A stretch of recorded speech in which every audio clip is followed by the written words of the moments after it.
Yeah, so Alf was telling me this funny joke. Yeah, I was. Yeah, So what do you say to Alf? How does it go? Oh, what's a monster's favorite founding father? I have no idea. It's Benjamin Frankenstein. Hey! Get it? Like Benjamin Franklin. Oh no, I flubbed. I never flubbed. I meant to say that. Adorable. I meant to say that. Oh, All that's right. a different show from the early All right. 90s. I'm gonna pretend I didn't hear that joke before. Hey, come on. I what do don't you- ridicule. I don't ridicule. No. All right, Alf. Okay, all right. I mean, that's about as funny as Alf was. So Hey, I think you're winning your My life show right now. was #1 for like 5 years. I even got a TV movie. And you ain't even joking. That show was on a long time. Well, welcome back to Demon Toast, where we have an Alf problem. We discuss We Gothic do and have an Alf problem. Gothic and horrific literature, and this is the official podcast of Death Wish Poetry Magazine. I'm your host, King Loki. With me is my co-host Adrian and our special guest returning, John Dimes, also known as the legendary Dr. Sarcofiguy. I'm so glad you pronounced that correctly both times, and I'm so proud. But we're back to talk about Frankenstein again because we waited like over a decade for this stupid movie, and there's a lot to say about it. Honestly, we could just turn this into the Frankenstein show and just talk about Frankenstein junk till the end of time. Marvel Yes. has a Frankenstein Yeah, my point is there's Frankenstein dross and drivel that can go on forever, but Del Toro's movie deserves another look. Yeah, so, last week we didn't get to Adrian's, of the set trappings and artistic influences of the movie, and there are many. And Adrian, being a very accomplished artist herself, Yes. Mildly. Yes, I'm a mildly somewhat nobody artist. It's fine. that's not true. That's not true. She makes a living off her art. Many artists cannot do that. You're a wonderful artist. Absolutely, for God's sake. She painted my book cover that's behind me. That's my demon splinter right there. Adrian painted that. It's phenomenal. I can't. Brilliant. Well, now I'm turning really red right now, guys. Well, yeah. I mean, I get it. I totally get it. But yeah, I love your artwork. I'm happy to be able to say that to your face, because there's some, I think I told you last time, sometimes people will do stuff and ooh, what do you think of my work? Yeah. As an actor, personally, I try to be humble, but it's hard, Have you seen what's on TV these days? Yeah, it's not you, Alf. It's not you. You are no longer on TV these days, my friend. Because these plebeians don't appreciate how great Alf is, okay? Are you on Tubi? Is Alf on Alf? Are you on Tubi? I don't know. I don't get Tubi for the royalties. win again. All right. As I said, we have an Alf problem. It happens. You need a big trap for that, I think. I told him there were 2 Baited with some cats peanut here, butter. and he just moved in. Okay. It's unacceptable, You but might want to put a little cat on the end of a big rat trap, and that'll get him. I think he did like cats. Didn't he eat cats? To eat them. He eats cats. You could put one on the end of a stick and he'd be like, nom nom. it's turning into the Alf show. So, Adrian, tell me about Frankenstein's mother's coffin. That was based off of the Fisk, which were these metal ornate caskets designed specifically to preserve bodies from decomposing. Yeah. Yeah. Yeah. They were pretty expensive at the time. It was for higher end people, but it was pretty interesting. And the fact that Del Toro used those in the film is kind of poignant because, preserving, it's a theme.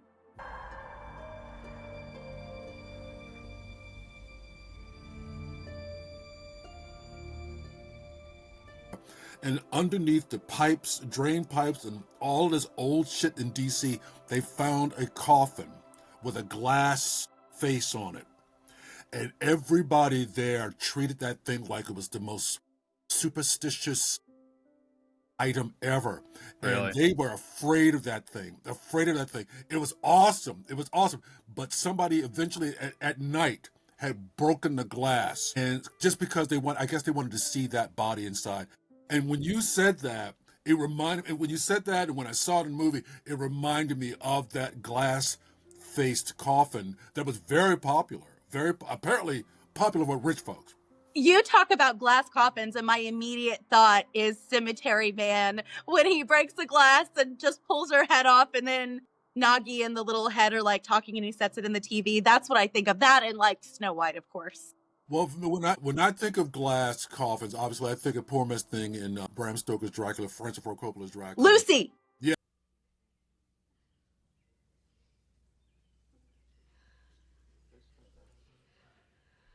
It was based off of this principle of like death and beauty, you know, and like trying to stay beautiful even in death, because humans do have a very big fascination with that. Well, humans do, and Mr. Frankenstein in our story has a problem with death, right? And decomposing, that's not something you want to do, right? And the mother, man, in the book as well, but the mother is, I want to say, glorified to the level of fetishization, right? You know, as I said in the last episode, he has a vision of his mother clothed in her burial gown with maggots and all that stuff. And it's pretty horrific for him, you know what I mean? And she's this specter that kind of haunts him throughout the book, implicitly and metaphorically. And like, obviously in this movie, she's replaced with the Red Angel, is it? Yeah.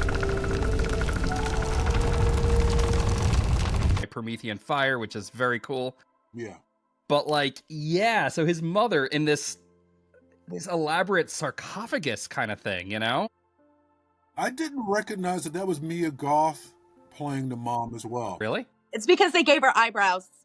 It's okay, you have facial blindness. You have bird blindness, Dan. No, I actually do have facial blindness, but Adrian, talk about that more, because that sounds amazing. Because I didn't notice either until you didn't notice either. You don't articles. you don't have the facial blindness, Yeah, no, Mia Goth plays both the mother and Elizabeth in the film. They just dressed her and they added eyebrows to her to make her look like it, and it worked. It made her look like a completely different person. Because that's a very rare instance where I don't notice, like what do you want to say? What's his name? Chris Hemsworth when he was in that Mad Max movie. Yeah. I knew it was Chris Hemsworth, but that one little prosthetic thing changed him completely. Not only did it change him completely, it changed my perception of him. Oh, he could act his ass off. That's what I'm saying. Like, look, Thor's my favorite character. I love Thor to death, and I think he's great as the character, especially when he's playing him with some gravitas. Mm-hmm. But in that movie, he was, as you said, a different fucking person. Like, he was a performer, yo. Yeah, he could act his ass off. I turned to Justin and I was like, who is Hemsworth in this movie? He's like, this is the fucking guy. The crazy guy. You know? Yeah, he's one of the few dumb blondes where I'm like, wow, dude. Dude. Because okay, so coffin. Big, elaborate.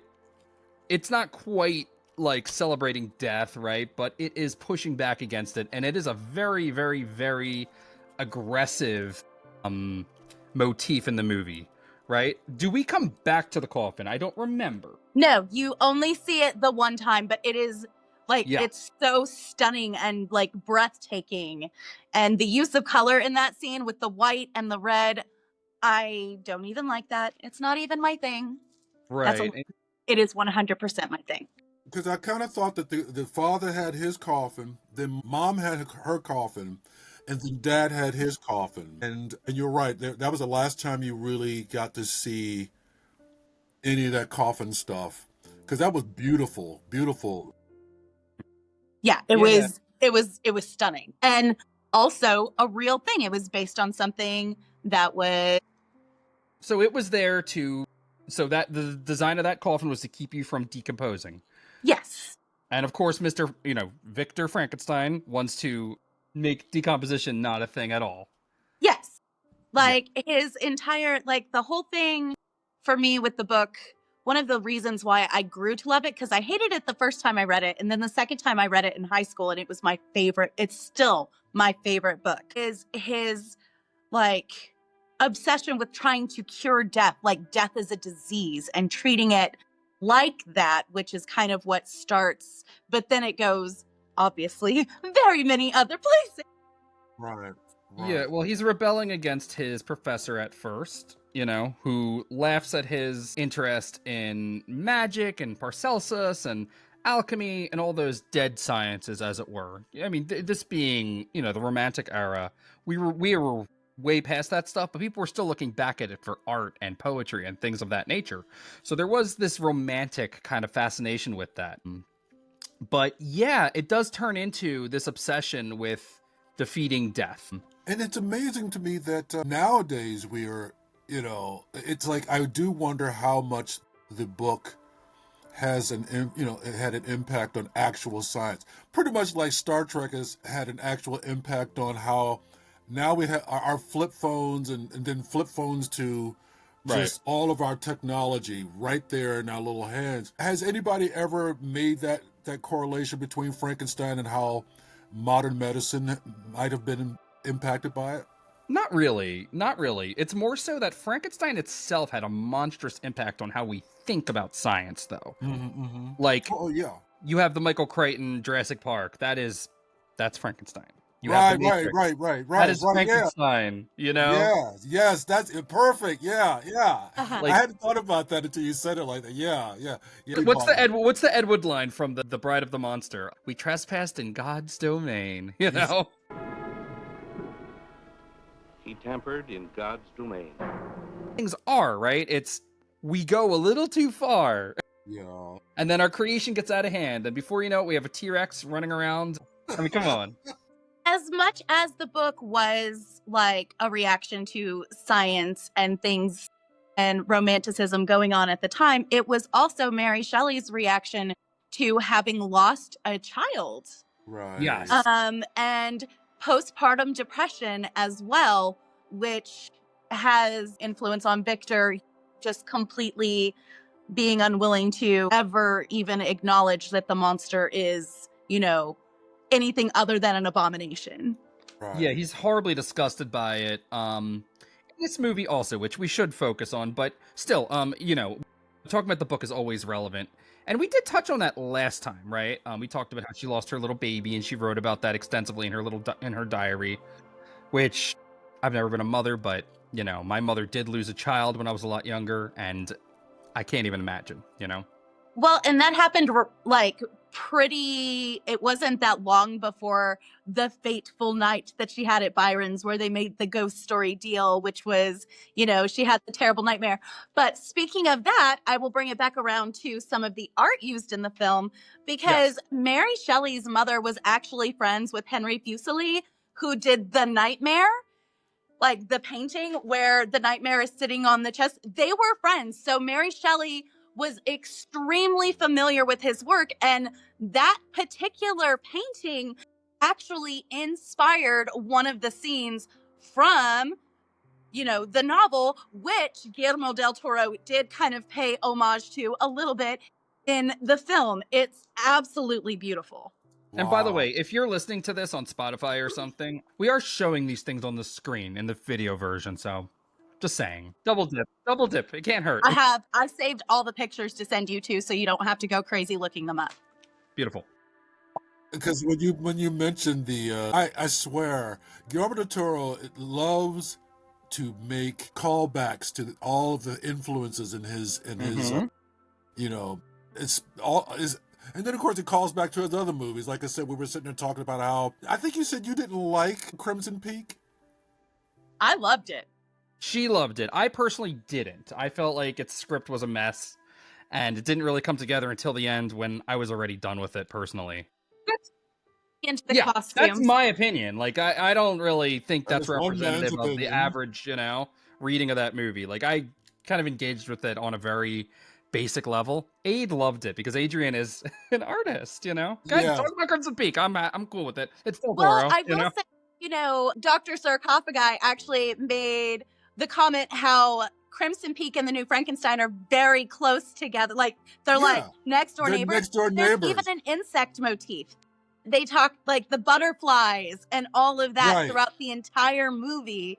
Like, Yes. you're right. Like, I think the movies kind of like merge in my They're in mind. the same neighborhood, right down the street. In the from each same other. neighborhood. Yeah. I love that. They next Yeah, door. and I think that, Like that I'm sure probably Frankenstein wanted a cup of sugar from Crimson Peak or something. Yes. Yeah, and I think that like looking at it through that lens, because those are things I think didn't work that well in this movie, but looking at it through the lens of this movie borrowing from, some visual language, if you will, from Crimson Peak might contextualize those things better. Like, I don't believe in watching movies in a vacuum. I don't go for that death of the author shit where, who cares what the author believed? Culture's taking this. Context matters.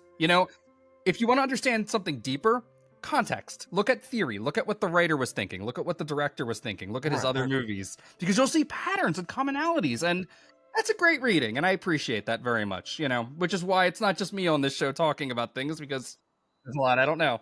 One of the things that is always present in a lot of Guillermo del Toro's films is, I think I did say this last time, where you have these wonderful, gentle moments, beauty with brutality. Mm-hmm. The scene where the monster, the creature, is feeding a deer. Yes. And it was so beautiful. The next thing you know, pow! It was like, oh!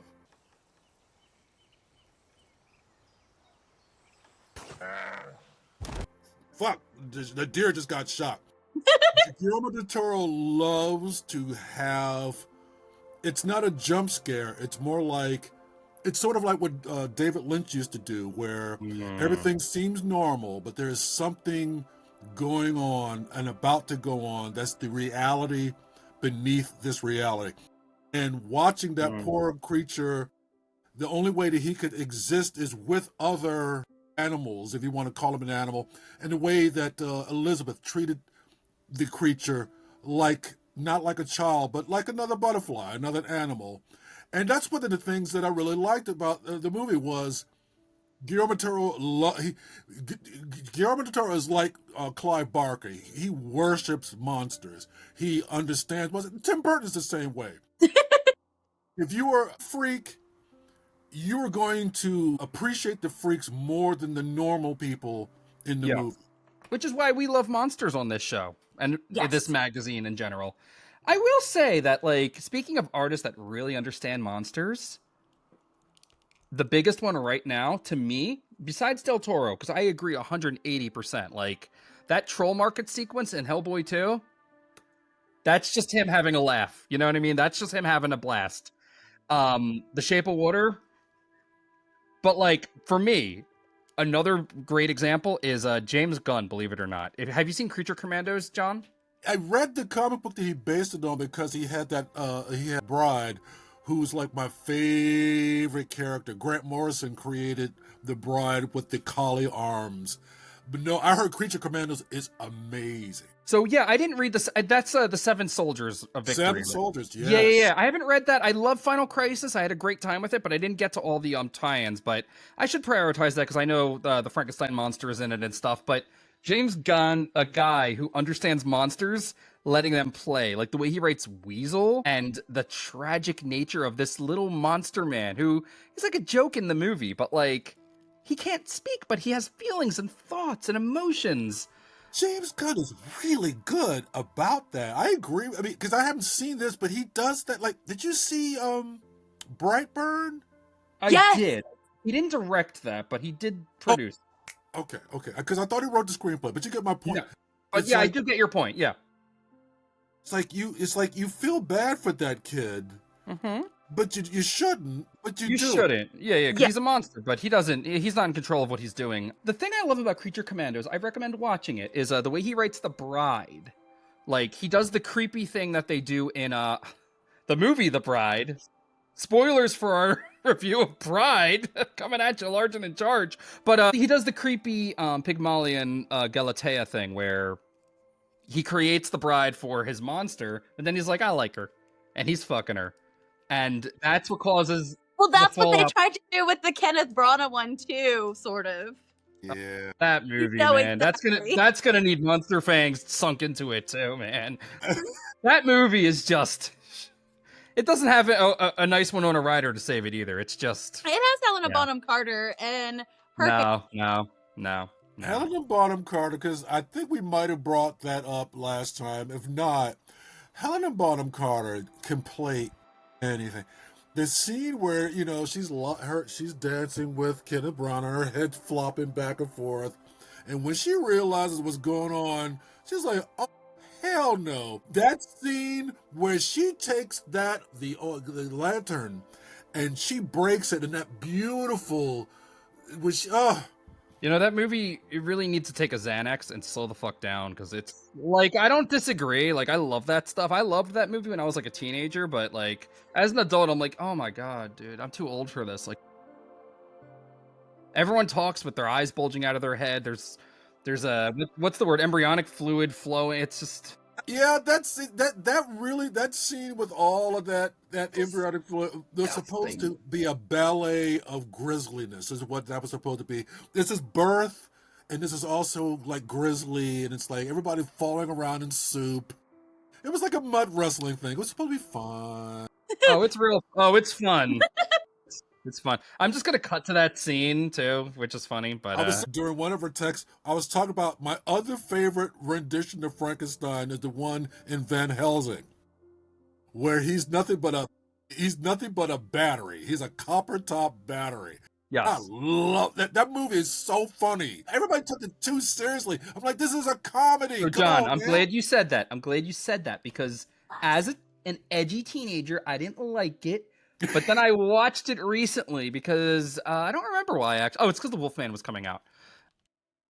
And I decided, all right, let's watch Van Helsing. And I had a blast with it. It was like watching I, Frankenstein. Yeah. But it was like I, Frankenstein's grandpa, you know? Yeah. Yo, the guy who directed it, Stephen Sommers, I think he directed The Mummy. All the mummies. Yeah. The first two Love those mummies. It's very competent. It aims at being cartoonish trash. It does it excellently. Yeah. Excellently. Sorry. Excellently. I don't know what that was. You were putting the words. You were saying excel and excellent and excellently. I heard. I understand. Excellent. Hey. That should be the word. You're turning into Shakespeare. You're making up your own words. That's life. Right there. Yeah, if Shakespeare could do it, you can too. I wasn't judging because you felt passionate enough to put two words together. It was like watching you make a Reese's peanut butter cup out of a word. And it's funny that it's Van Helsing that gets me that excited. You know, all my learning and reading and writing, and that's where I go. Van Helsing, let me tell you, like that's the most 2003 movie ever. Yeah. Whenever the fuck it came out. Yeah. Okay. Frankenstein. Del Toro Frankenstein. Adrian, what else you got? Some of the costumes, because I'm a big costume nerd, and Kate Hawley actually designed a lot of the dresses that Mia Goth wears and stuff like that, inspired by Tiffany's work. The stained glass window, they were all like the stained glass window maker. Okay. They were all designed. He also did jewelry and stuff like that, but they were designed to look like with the light, when the light would hit it and like things would, she's literally a walking Tiffany lamp. Now if they put out a book of that, and I gotta get that. She actually is putting out a book on that. I looked it up today. I will find the information. She is a goddess costume designer, I will tell you. Like, she just blows me out of the water, and what she did with that and the inspiration that she used. Like, just wow. Okay. I've worked in costumes and stuff like that, so it's my jam. Because my God, when you saw Mia Goth, the first time you see her in the peacock feathers, whatever feathers there were in her hair, and the parrot green dress. The green, purple, and gold dress. And that's another dress I would like to actually, like, specifically, like, is a big standout for me, because it reminds me of a painting by Edward Burne-Jones called Sidonia von Bork. The patterns, and it's funny because that painting has always stuck in my head. Like, the way that the dress falls, the pattern, like, that's exactly what it looks like. Also, when she's wearing the wedding dress and she's sitting in front of the mirror, like, combing her hair, that is another Rossetti painting called Lilith, which is actually based on the Lilith you think it is, but like a modern. It was almost like, it was totally like, it took my breath away. I'm not going to tell you. I literally audibly gasped when I saw that, because like, it was like, oh my God, it's. Yeah, find somebody who looks at you the way Adrian looks at Del Toro's Frankenstein, I say, you know. Yeah. You know. Yeah, I was like that with obviously Bram Stoker's Dracula. I was pouring all over the costumes in that. Matter of fact, I have the Ishioka, whatever her name is, book here in my collection.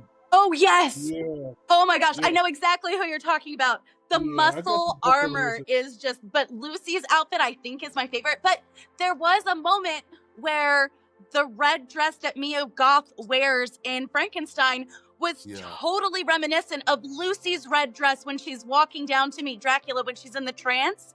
It has the yeah, line yeah. work and everything. And I was like, it's Bram. I literally texted Dan as soon as I saw it, and I was like, it literally is a reinterpretation of Lucy's dress from that.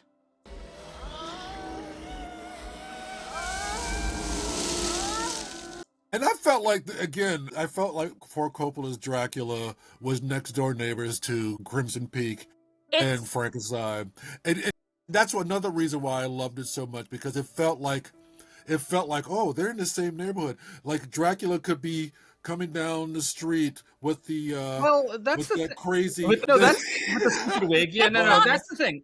So I actually have a box set with the Branagh Frankenstein and the Coppola Dracula.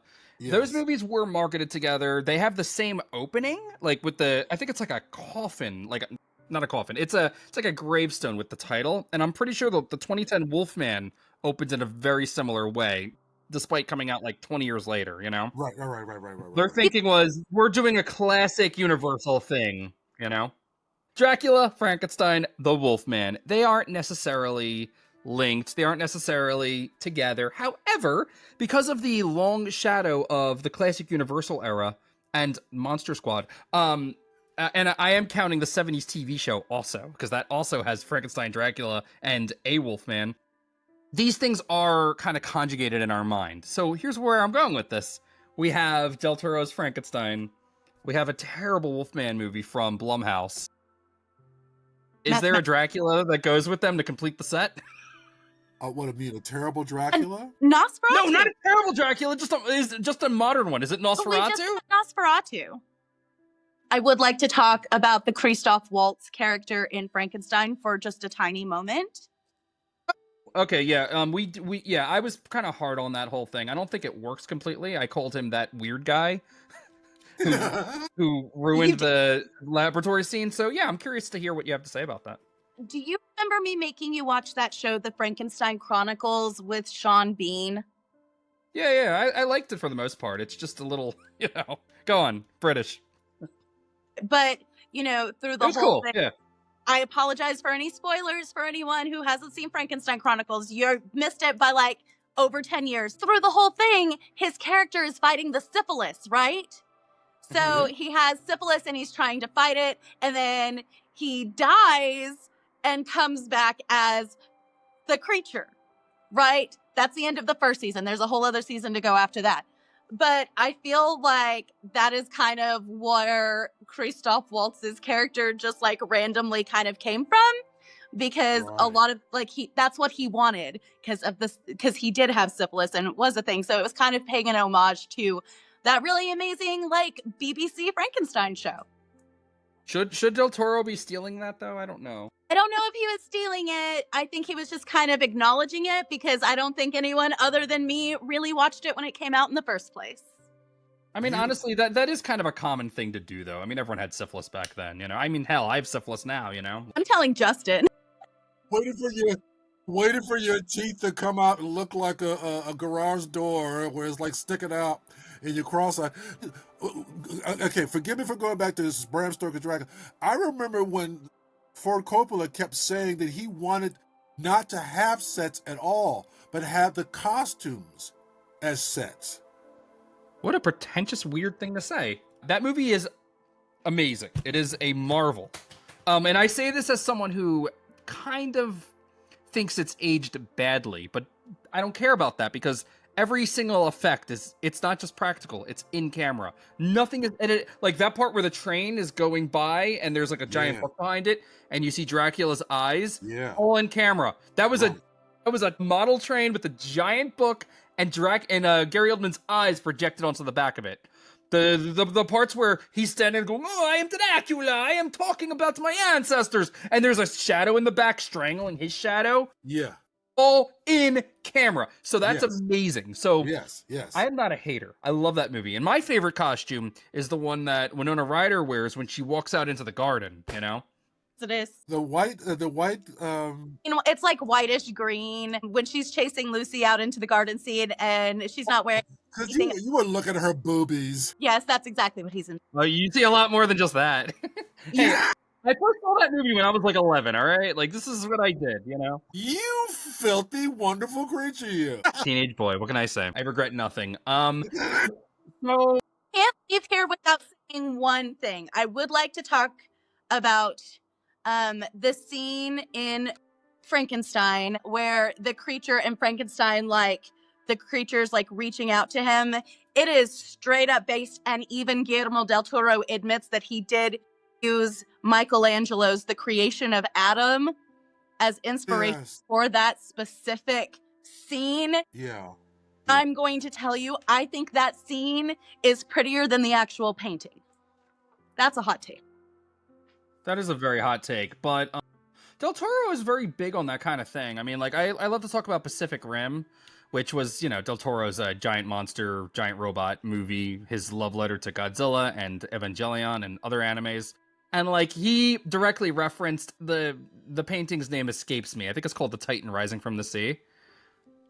But it's a giant coming out of the sea, like as in like Greek mythology giant.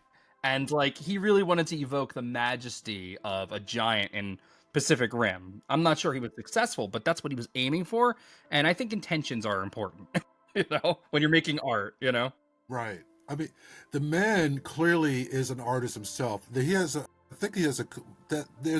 book of curiosities, I think is called Guillermo del Toro's book of Yeah, we were just looking at it, yeah. Yeah. And I love the fact that he draws every damn thing he wants.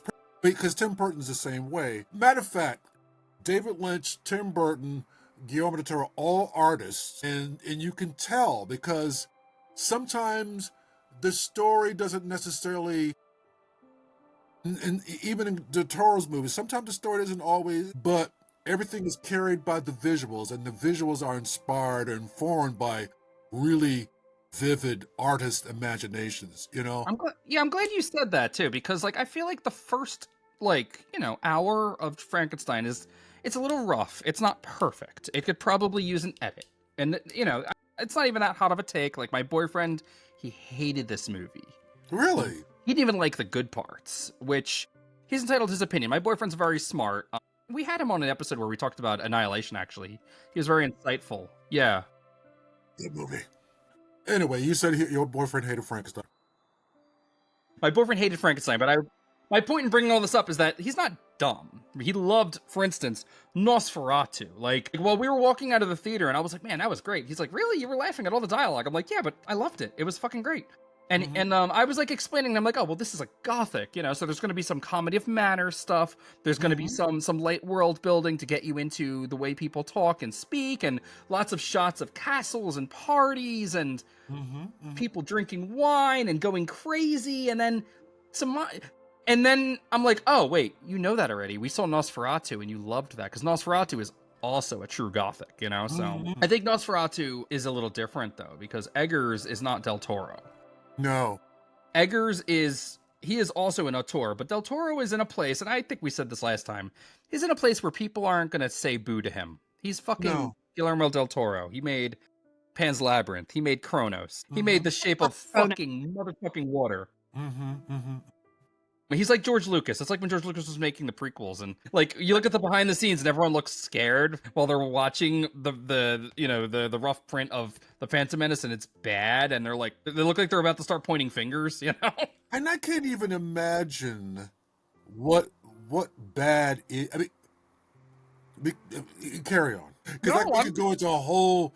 So okay, it is my opinion, my stated opinion, and please at me if you disagree. I mean, you know, by all means, I'd love to argue with people on the internet about Del Toro's Frankenstein. And I am someone who loves it, but I think the first part is very slow. I think Oscar Isaac is very hammy. I think he's kind of miscast, to be honest with you. I think he's too old for the part. I think the stuff with William, we talked about this last time, but I'm happy to rehash for people who are just tuning in now. The stuff with William is glossed over. I don't even understand why it's in the movie. The fact that Elizabeth is his lover and not, you know, Victor's girlfriend or wife or whatever, that's very weird, and it goes nowhere. The stuff with William, it's just nothing. It could have been cut from the movie. Even the stuff with the father preferring William to Victor, not really explored. Like the sequence where Charles Dance is, striking the young Victor in the face rather than the hand, because what does he say? Vanity is in the face, right? That's a great scene. That's all you needed. But like all that stuff with William went nowhere. And then we have the Christoph Waltz weirdness where he's just some weird guy yelling about syphilis in the middle of one of the most dramatic scenes in the movie. Yeah, it's very frustrating. But again, once we transition to his story, the movie becomes a different beast, a different creature altogether, I think that's probably the point, that you kind of understand the vapidness of Victor Frankenstein. You know what I think about? I agree with you about so-and-so being too old, as opposed at the same time that what's his name was too old for Unbreakable. Bruce Willis? Bruce Willis, yeah, he was too old to be playing a guy who doesn't know that his weakness is water. I'm like, dude, you're what, 50? However, yeah, I think the way that the story was broken out, you get to see how much of a self-absorbed fop Victor Frankenstein was. And then you get to see the movie is supposed to make you feel only sympathy for the creature. Like we said before, you are supposed to feel only sympathy for quote unquote the devil. And so when the creature shows up to tell his story, you get a well-balanced, well-rounded story, a well-rounded being, a well-rounded interpretation of the facts. So you only see chaos with Victor. You see chaos. You see how chaotic Victor is. He creates chaos, whereas the creature is doing nothing but trying to create harmony, which eludes him because everybody around him is a bunch of fucking nutcases. I'm like, when you look at him, you're going, yeah, he's got scars in his face, and yeah, he's kind of scary, but if you wait a few minutes, you go, well, he's kind of hot, and he's got long hair. So, okay, here's my thing. I don't disagree with anything you said, really. My issue is that the movie's over 2 hours and change. I mean, it's almost 3 hours long, and the Victor stuff is kind of boring. I love watching, a megalomaniacal spiral into destruction, as much as the next person, but he he felt just... like you've seen better, is what you're saying. Yeah, for sure. Yeah. In fact, I would say that Ex Machina is a good example, and that had Oscar Isaac. We talked about that last. We definitely touched on it, and I don't think it's a big deal to rehash it here. I'm just saying that, like, I love this movie. I think it's fantastic. I just think that it's a bit much, and it's not for everyone. I loved it. I thought it was great. But here's the thing, right? If we're just looking at on its critical merits, yeah, like I can talk about its themes and the things that didn't work for me and the execution of, like, Victor's eureka moment, or we could talk about it from Adrian's perspective, which is the set design, the costumes, the visual language of referring to art through costume. Adrian, do you have more of that to talk about? I mean, Guillermo del Toro actually constructed all of the sets for Frankenstein based off of Arthur Rackham's paintings. He did Peter Pan and Alice in Wonderland. Like, Arthur Rackham was just right after the Pre-Raphaelites, and I actually own one of his etchings. He's one of my favorites. And I guess Del Toro just... So Frankenstein, I wanted to say, what can you tell me about Frankenstein's, like, his desolate tower where he brings the monster to life? Is that a reference to anything? Besides Evangelion, of course. Well, I will tell you, according to one of my favorite real-life monster hunters, Radu Florescu, who wrote this book, In Search of Dracula, that tower is actually based off of the real Castle Frankenstein, which actually really exists in real life. And he was a German doctor, and the tower is referential to that. Plus, towers are always supposed to get you closer to heaven, to get the lightning. So when you say that towers are meant to get you closer to heaven, you mean in art, right? Yes. In art, if I paint a tower, I'm evoking this union between symbolism. I mean, someone might just paint a tower just to paint it and not have any symbolism. But if we're going from a symbolic perspective. So Victor, and like, let's be clear. In the book, I don't think he goes into detail at all about his little laboratory. However, in the 30s movie, and I think in the Kenneth Branagh movie, it is a tower. Yes. And so that is a tradition that has been carried out. And I never thought about it in those terms of, you know, not just a biblical reference, but a visual one, right? Mhm. Like we're playing God up high. Very cool, Adrian. Yeah, very neat. Thank you. Very neat Well, analysis. now you make me feel smart. By the way, guys, I highly suggest picking up In Search of Frankenstein by Radu Florescu. He was remarkable. Okay. Yeah. I think I definitely want to watch the movie again and have you both sitting on my shoulder in my imaginary mind, looking at more at the costumes, because I knew there was a lot of symbolism in the costumes, with Miss Thing wearing all of those parrot colors and animal things and prints, and then thinking about the first part of the movie as opposed to the second part of the movie, because I was just so dazzled that it existed to begin with, that I could probably go in there with a fresher pair of eyes, a critical eyes, yeah. Definitely. So understood. So that's Frankenstein. Do watch it on Netflix. Do check it out. Check out all the books we linked also. Honestly, if you're listening to this on the podcast and you're not watching it on YouTube, all the paintings that we referenced in movies and stuff, I'll post them below so you can peruse them at your own leisure. It'll definitely enhance your watching of the movie. That being said, I'm King Loki. Check out Death Wish Poetry Magazine. Watch all our episodes, like and subscribe, whatever, you know what to do. If you want to read my books and my poetry, demonlandbooks.com. You can also hire me at nightcapright.com. I do editing and, writing coaching and all that nourishkeit. Adrian is, of course, an accomplished painter herself, and she sometimes does commissions. Her Instagram is below also. She is also the chairperson and founder of the Horror Art Film Society of Amarillo, and the managing editor of the Goblin Crypt Art and Culture magazine. So check all those things out. Links below. And John, Mr. Sarcofiguy. I do a lot of stuff. Also arting, also writing, Amazon.com, all that stuff. Yeah, I'm everywhere. Links below. John does a lot of cool video content. We love him. John, you sure you don't want to plug anything else? Too. Write poetry, make art, love your demons. Ave Satanis. Happy spooky season. It's forever.